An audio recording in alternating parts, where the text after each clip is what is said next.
বকুৰ খিচাপীঠত চৰকাৰী সমূহীয়া গৃহৰ বিতৰ্ক গয়াৰ ৰাইজৰ পুৰুষ সমাজক মহিলা সমাজে অৱহেলা কৰাৰ অভিযোগ বকুৰ খিচাপীঠত এতিয়া চৰকাৰী সমূহীয়া ভৱনৰ বাবে গাঁওখনৰ পুৰুষ সমাজ আৰু মহিলা সমাজৰ মাজত বিতৰ্ক হোৱা পৰিলক্ষিত হৈছে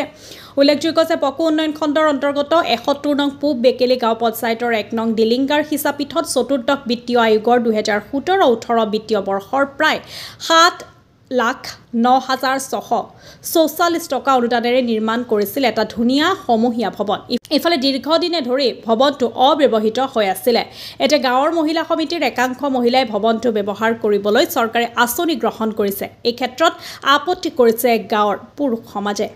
বকুৰ পৰা ধনমণি মেধিৰ ৰিপৰ্ট নিভাজ অসম লাইভ কমিউনিটি হল এটা মানে মুকলি কৰিব আপোনালোকৰ কিবা ক'ব লগা আছে নেকি এই কমিউনিটি হলৰ বিষয়ে আমাৰ ক'ব লগা আছে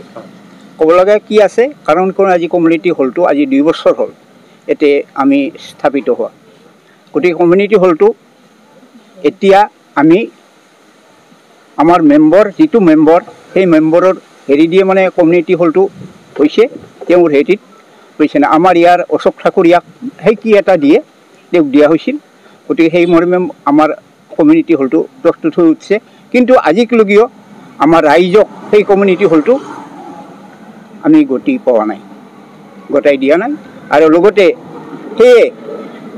আজি আমাৰ মহিলা সমিতিখিনিয়ে ওলাইছে গতিকে সেই ঘৰটো আমাক লাগে গতিকে সেই মহিলা সমিতিৰ ঘৰটোতো গতিকে আমাৰ